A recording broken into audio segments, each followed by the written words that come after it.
Hey everybody, you may be wondering why the thumbnail is a picture of a jacked woman and a low body fat male holding a syringe. And that is because today we're talking peptides, in particular CJC 1295. We've discussed CJC pretty extensively, so this isn't a full dive. The purpose of this video is to answer the question, why the DAC? What is the difference between CJC 1295 DAC and CJC 1295 without it? So the company that initially produced CJC 1295, Conjuchem Biotechnologies, likes naming things after themselves, hence the CJC, Conjuchem. We've established that CJC 1295 is a GHRH, like sermorelin, mimicking release of growth hormone releasing hormone, which is typically released from the hypothalamus. Now DAC stands for drug affinity complex, and it's a pharmaceutical technology developed by Conjuchem that extends peptide half-life by essentially linking it to a reactive chemical group. And by doing so, the peptide remains biologically active,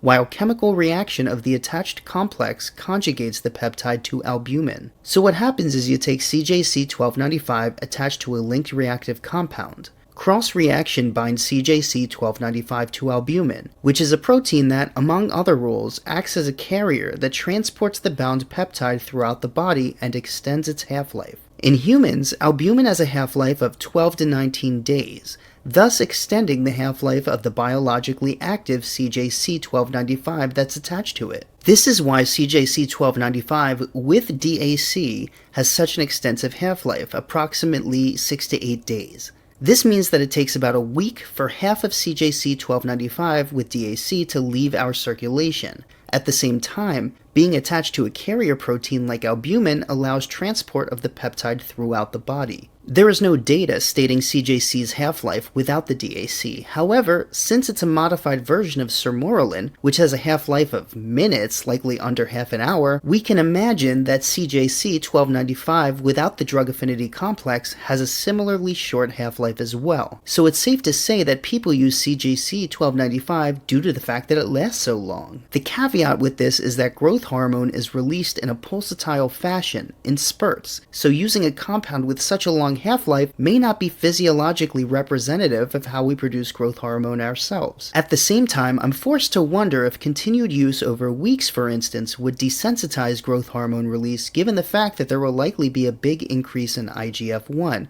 its downstream product. One study in 2006 may exhibit that this is not the case, however there were few research subjects and I wouldn't hang my hat on it. Regardless, I hope you found this video helpful and that it may help further delineate between DAC versus no DAC. Thanks.